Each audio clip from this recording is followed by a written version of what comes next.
भारत माता की, भारत माता की, বন্দে বন্দে। এবার সংখ্যালঘু সভাপতি সম্মানীয় বরকত সাহা মহাশয় বরণ করে নেব।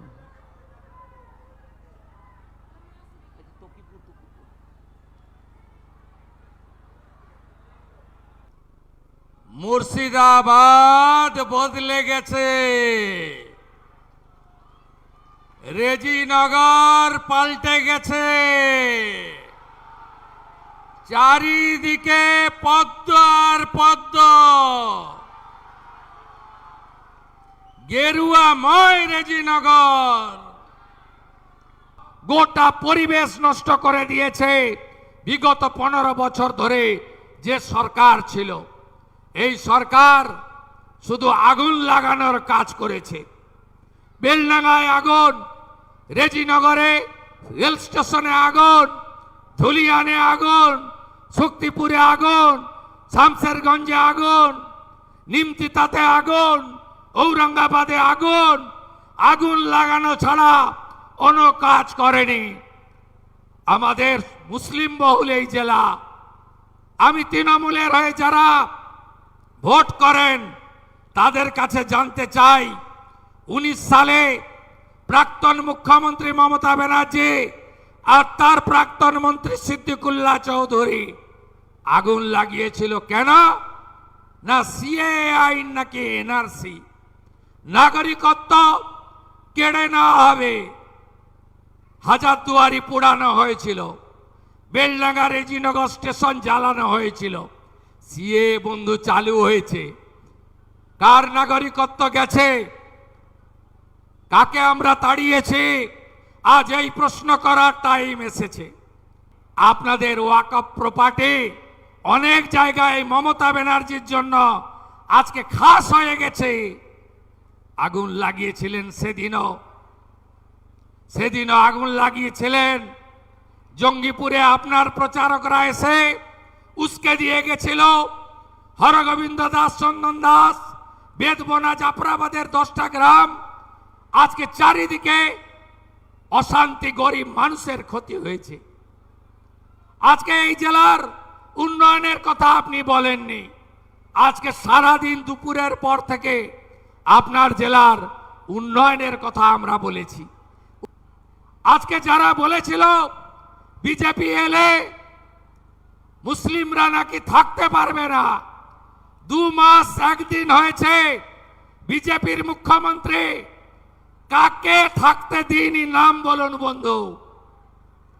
বলেছিলেন দাঙ্গা হবে, বলেছিলেন প্রার্থনা বন্ধ করে দেবে, বলেছিলেন আমাদের ধর্ম পালন করতে দেবে না, বলেছিলেন ডিটেনশন ক্যাম্পে পাঠাবে। আমি জানতে চাই তালিকাটা। রাষ্ট্র প্রথম, সংবিধান মানতে হবে। 4700 জন বহরমপুর সেন্ট্রাল জেলে ধরে। আমি আমার কমিউনিটির লাখ লাখ লোককে নিয়ে যাব। মলয় মহাজন, মুখ্যমন্ত্রী, এসপি, আপনাদের কত ক্ষমতা আছে?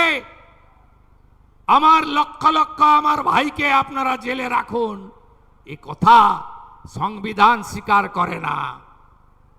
এখানে যিনি জেতার পরে পদত্যাগ করেছেন 2টো জায়গায় জেতার জন্য, উনাকে আমি বলেছি আপনি নির্বাচিত প্রতিনিধি, সংবিধান মেনে উন্নয়নের কথা বলুন। আমি দুর্বল মুখ্যমন্ত্রী নই, আমি মমতা ব্যানার্জির মতো কাপুরুষ নই। আপনি যা খুশি বলবেন আর আমি শুনে যাব, এটা আমার আমলে হবে না। এখানে এমন আস্ফালন করে বেড়াচ্ছে। তা আমি শুভেন্দু অধিকারীকে সেদিন বলেছি যে আপনি ভোটে জিতেছেন, আপনার দল জিতেছে, খুব ভালো কথা, কিন্তু মুর্শিদাবাদে আস্ফালনটা একটু কম করতে বলেন। আমি যেদিন ময়দানে মুসলমানদের নিয়ে নেমে যাব না, সেদিন এমন সাটা ভাঙা মাছ শুরু করব যে আপনাদের পতাকা বহন করার লোক থাকবে না। কেস ওরকম কেস আমাদের বহুবার জেল খাটা আছে। ক হাজার লোককে আপনি বহরমপুর সেন্ট্রাল জেলের যে আয়তন, তাতে 4700-র বেশি 4800 লোক ধরে না।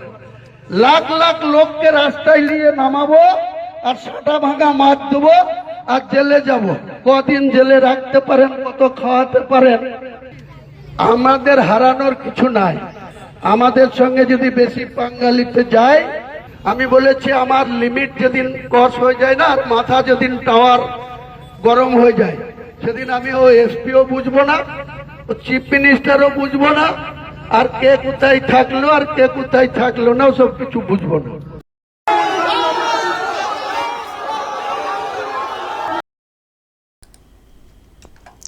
দর্শক, কদিন আগে হুমায়ুন কবির ওইসব বলেছিলেন, স্যাটা ভাঙা মার দেওয়া হবে, বিজেপি করার লোক থাকবে না, পতাকা ধরার লোক থাকবে না। আর আজকে রাজ্যের মুখ্যমন্ত্রী তথা বিজেপি নেতা শুভেন্দু অধিকারী, ওনার খাস তালুক, আমি এই জন্যই খাস তালুক বলছি কারণ যে রেজাল্টটা ওখানে হয়েছে, এই যে বিধানসভার ভোটে দেখুন, হুমায়ুন কবির ওখানে 1,23,536 ভোট পেয়েছিলেন, আর বিজেপির বাপন ঘোষ ওখানে 64,660। আসলে মুসলিম অধ্যুষিত একটা এলাকা, তো প্রায় 72% ওখানে মুসলিম, তো ফলে উনি তো ওইরকম একটা সেন্টিমেন্ট সুরসুরি দিয়ে ভোটটা করিয়েছেন। তো যাই হোক, ওনার খাস তালুক, রেজাল্ট সেটাই বলছে, এবং ওখানেই এইসব আবার হুমকি হুঁশিয়ারি দিচ্ছিলেন। কিন্তু সেই দেখুন, হুমায়ুন কবিরের খাস তালুকে শুভেন্দু অধিকারী আজকে গেছেন এবং তাকে ঘিরে কীরকম উল্লাস, বিজেপির সমর্থকরা এবং সাধারণ মানুষ, তাদের মধ্যে কীরকম একটা উন্মাদনা, একটা বাঁধ ভাঙা একটা উচ্ছ্বাস ধরা পড়েছে। সেখানে গেলেন আর যেটা বলার সেটাও বলে এলেন। প্রশ্ন, হুমায়ুন কবির কোথায়? হুমায়ুন কবির কোথায়? শুভেন্দু অধিকারী গেলেন, উনি ওনার প্রোগ্রাম করলেন, ভাষণ দিলেন, সব করলেন, তো আপনি কোথায়? সেটা ভাঙা মার দেবেন, কত কি বললেন টললেন, তো কোথায়? মুখ্যমন্ত্রীকে নাকি বলে এসেছিলেন বিধানসভাতে, তো সেই মুখ্যমন্ত্রী আপনার জেলাতে, আপনার এলাকাতে গেলেন, তো আপনি কোথায়? আপনি কোথায়? মুসলিমদেরকে নামিয়ে দিবেন বলেছেন, এখানে তো মুসলিমদেরই মানে সেল, বরকত বলে একটা নাম শুনলাম, বিজেপির মানে সেলের মধ্যে আছেন, তারা এসছেন, এবং কালকে আমি দর্শক দেখিয়েছিলাম ইমামদের সংগঠন, তারা ওয়েলকাম করেছেন, তো আপনি কোথায়? আপনি কোথায়? ওইসব আর হবে না, হুমায়ুন কবিরের ওইসব পলিটিক্স আর কিন্তু হবে না। আজকে মুখ্যমন্ত্রী যে কথাগুলো বলে এসছেন, আমি আপনাদেরকে আরেকটা বক্তব্য শুনিয়ে শেষ করব। মুখ্যমন্ত্রী বলেছেন যে মন্দির মসজিদ করবেন নাকি উন্নয়ন চাইবেন। অ্যাকচুয়ালি এই যে রেজিনগর, এখানে একটা উপনির্বাচন হবে, তো কারণ যেহেতু হুমায়ুন কবির দুটো জায়গায় জিতেছেন, তো এখানে উনি পদত্যাগ করছেন, ওখানে একটা উপনির্বাচন হবে, তো সেখানে ওনার ইচ্ছা ওনার ছেলেকে প্রার্থী করা, সেজন্যই আর কি মুসলিম ভোটকে ঐক্যবদ্ধ রাখার জন্যে উনি এই ধরনের সুরসুরি দিয়েছেন, মুসলিমদেরকে আস্থায় নামিয়ে দেবো। আমি দর্শক এটা নিয়ে বলেছিলাম যে আপনি ভোটে লড়বেন, আপনার বিষয়, তো সেখানে মুসলিমদেরকে নামিয়ে দেবো এই কথাটা কেন বলছেন? কেন? তো টোটাল মুসলিম সমাজ তো প্রশ্নের মুখে পড়ে যাবে। এমনিই তো মুসলিম সম্পর্কে মানুষের একটা অন্য ধারণা তৈরি হয়ে গেছে আপনাদের মতো লোকেদের জন্য, সুরসুরি উস্কানি ইত্যাদি দেওয়ার কারণে, তো আবার এইরকম বলছেন কেন? তো আজকে মুখ্যমন্ত্রী ওখানে গিয়ে কি বলে এসছেন দেখবেন, মানে ওখানকার এটাও আমি বলতে পারি, মুসলিমদের কাছে এটা কিন্তু একটা বড় চ্যালেঞ্জের, মুসলিমদের কাছে এটা একটা বড় পরীক্ষার। এই যে নতুন একটা সরকার এসছে, মুসলিম ভোট ছাড়াই কার্যত একটা সরকার এসছে সনাতনীদের ভোটে, কিন্তু সরকারটা এসে সবার কিন্তু কাজ করছে, যত প্রকল্প করা হয়েছে সব মানে মুসলিমরাও সেই প্রকল্পের সুবিধা পাচ্ছেন। আর যে কথাগুলো তখন বলা হতো যে ডিটেনশন ক্যাম্পে পাঠিয়ে দেবে, এনআরসি করে ঘরছাড়া করে দেবে, মুখ্যমন্ত্রী বলছেন কোথায় তালিকাটা কোথায়? এত যে কথা বলা হতো সে তালিকাটা কোথায়? বরং উনি কত বিপদে ফেলেছেন সেটা তো ভাবতে হবে। ওয়াকফ প্রপার্টি উনি এমন করেছেন কত খাস হয়ে গেছে।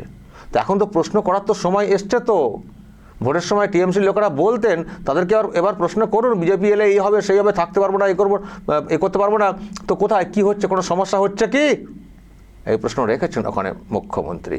তো রেখে উনি এই উপনির্বাচন যেটা হতে চলেছে সেই বিষয়ে কথা বলেছেন। আপনারা কি চাইবেন? ওই মন্দির মসজিদ এইসব করবেন, ধর্ম করবেন, নাকি উন্নয়ন চাইবেন। কি বলেছেন দেখুন দর্শক। নন্দীগ্রামে উপনির্বাচন হবে, ওটা তো আমার উপর ছেড়ে দিন। ওখানে কত ভোটে জিতবো আমি জানি, সীমা নেই, অনেক বড় ভোটে জিতবো। রেজিনগরটা দেবেন তো? দেবেন? দেবেন? একটা নয়, দুটো ব্রিজ দেব।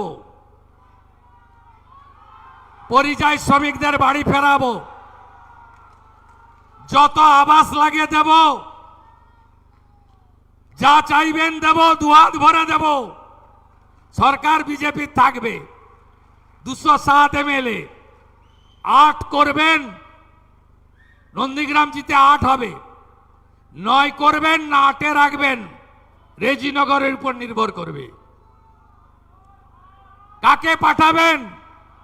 ঝগড়া করবে, ধমকাবে, কমিউনিটির কথা বলবে, হিন্দু মুসলমান করবে, মন্দির মসজিদ বলবে, না উন্নয়ন চাইবেন? উন্নয়ন যদি চান, হাতে কাজ, পেটে ভাত, মাথায় ছাদ, সোলার আলো, আরো স্কুল, আরো কলেজ, আরো রাস্তা, আরো ব্রিজ, ঘরে ঘরে নলে জল, কৃষকের অধিকার, পরিযায়ী শ্রমিক বাড়ি ফিরবে, তার স্ত্রী কন্যার পুত্রর সঙ্গে বাড়িতে থাকবে, বাবা মা সেবা করবে। যদি চান, পদ্ম ফোটাতে হবে। দেবেন তো? দেবেন? এখন দেবেন কিনা সেটা আমরা পরে বুঝতে পারবো ভোট হলে, কিন্তু এটা সত্যি একটা বড় চ্যালেঞ্জ কিন্তু মুসলিমদের কাছে। এখন তারা অনেকে অনেক কথা বলছেন, হ্যাঁ আমরাও পরিবর্তনের ছিলাম, যদিও তাদের ভোট আসেনি পরিবর্তনে, সেটা আমিও কথা বিশ্বাস করি, পলিটিক্যাল এক্সপার্টরাও বিশ্বাস করেন। কিন্তু এটা একটা পরীক্ষার, যে সরকার তো এসছে মুসলিম ভোট ছাড়াই, সরকার চলে এসছে, এটা জাস্ট একটা উপনির্বাচন। সরকারটা আসার পরে সরকার যেভাবে কাজ করছে, সরকার কিন্তু হিন্দু মুসলিমের নিরিখে কাজ করছে না, সরকার কিন্তু সবার কাজ করছে। এবং মুখ্যমন্ত্রীর বক্তব্য দেখুন না, এ তো এমনি ভরসা হওয়ার কথা। তো যে মুখ্যমন্ত্রীর সম্পর্কে একটা সময় কত কি বলা হতো, তিনি বলছেন হিন্দু মুসলিম করবেন, মন্দির মসজিদ করবেন, না উন্নয়ন চাইবেন। উন্নয়নটা প্রথম, হ্যাঁ কিছু ঐতিহ্যের যেগুলো আছে সেগুলোকে বহন করে নিয়ে যাওয়াটা এটা ওনাদের এর মধ্যে পড়ে, কিন্তু উন্নয়নটা কিন্তু মানে টপে। তো উন্নয়নটা চাইবেন নাকি ওই সুরসুরি কেউ দেবেন সেটাতে থাকবেন, এটা বলেছেন উনি আজকে। আর এটা সত্যিই একটা বড় চ্যালেঞ্জ, যেটা আমি বলছি মুসলিমদের কাছে, যেহেতু মুসলিম অধ্যুষিত একটা এলাকা, তাদেরও আজকে প্রমাণ করার দিন এসেছে যে সরকারটাকে আমরা কতটা সমর্থন করি। যদি ওখানেও প্রমাণ করতে না পারেন যে আমরা সরকারের পাশে, তাহলে আর বেশি আশা করবেন না, তাহলে আর কিন্তু বেশি আশা করবেন না। ভোট দেওয়ার বেলায় অন্যদিকে, ভোট দেওয়ার বেলায় বিপরীতে, আর কেন আমি এটা পাচ্ছি না সেটা পাচ্ছি না বলে হাত পা ছড়িয়ে কান্নাকাটি করব, সেটাও কিন্তু না। অবশ্যই ভোট যে কোনো মানুষ তার পছন্দের প্রার্থীকে দেবেন, সেটা নিয়ে বেশি কিছু বলা যায় না। তবুও বলছি, যখন সরকারটা কাজ করছে, আর আগের সরকারটা আগুন লাগাতো, মানুষকে বিপদে ফেলে দিত, এই যে রেজিনগর বলুন, বিভিন্ন জায়গায় যে ঘটনাগুলো ঘটতো, ঘটনার শিকার তো হতেন অনেকে, আবার জেলবন্দি হয়ে বাকিদেরকে থাকতে হতো। তো করছেটা কি মুসলিমদের জন্যে? মুসলিম যে এই মুর্শিদাবাদ এলাকা, মুসলিম অধ্যুষিত একটা এলাকা, মুসলিমদের ভোটই সরকারটা ফিরে ফিরে আসতো, প্রচুর সংখ্যক এমএলএ ওখান থেকে টিএমসি পেত। তো জেলার জন্য কি করেছে একবার নিজেরা মূল্যায়ন করবেন না? নিজেরা মানে মূল্যায়ন করবেন না, করে ভাববেন না? তো যে সরকারটা নতুন এসছে, কাজ করতে চাইছে, তাদেরকে সমর্থন করা উচিত, তাদের ভরসা আরও বৃদ্ধি করা উচিত সমর্থন দিয়ে। কারণ সমর্থন পেলে তারা ভাববেন হ্যাঁ সত্যি এরাও তো সমর্থন করছে, তার মানে আমাদের আরও কাজের প্রতি ইচ্ছা বাড়বে না? নাকি আবার সেই পেছন দিকে মানে টানা বা ঠেলা বা অন্যভাবে আবার বার্তা দেওয়াটা উচিত, সেটা ওখানকার মানুষ ঠিক করবেন। তবে ওখানকার রেজাল্টের ওপরে ওভারঅল মুসলিমদের মানসিকতা কিন্তু আবার প্রমাণ হবে। কিন্তু রেজিনগরে যে রেজাল্ট হবে, সেই রেজাল্ট অনুযায়ী মুসলিমদের মন মানসিকতা নতুন সরকারের প্রতি কী দাঁড়াচ্ছে, এই সরকারটা আসার পরেও তারা কিন্তু একটা প্রমাণ মিলবে। এবং আমি আবারও বলছি, মুসলিমদের কাছেও প্রমাণ দেওয়ার একটা বড় সুযোগ বা তাদের কাছে একটা বড় চ্যালেঞ্জ ওখানকার উপনির্বাচনে। এখন দেখা যাক কী হয় দর্শক। মুখ্যমন্ত্রী খুবই আশাবাদী, উনি আশাবাদী বলতে গেরুয়াময় বলেছেন এবং সত্যি অনেক মানুষের সমর্থন আসছে। আর হুমায়ুন কবির সুরসুরি দিয়ে ভোটগুলোকে শুধু সুরসুরির বিনিময়ে ঐক্যবদ্ধ করে তো ওনার ছেলেকে এমএলএ করতে পারেন কিনা উপনির্বাচনে, সেটাও দেখার আছে। দর্শক বলবেন, আমি তো দেখালাম রেজাল্ট, অনেক তফাৎ অবশ্যই আছে 26-এর ভোটে, কিন্তু সরকার এসছে, সরকার যেভাবে কাজ করছে, মুখ্যমন্ত্রী যেভাবে ভরসা দিচ্ছেন, তাতে করে কি ওখানে পরিবর্তন আসবে? বিজেপির ওখানে কি পদ্ম ফুটবে? আপনাদের কি মনে হয়? যা বলার বলবেন, এবং মুখ্যমন্ত্রীর ওই ভাষণ, ওই বক্তব্য, যেভাবে উনি হুমায়ুনের খাস তালুকে দাঁড়িয়ে জোর গলায় বলে এসছেন, এটা নিয়েই বা আপনারা কি বলবেন? যা বলার বলবেন এবং নজর রাখবেন আরামবাগ টিভিতে।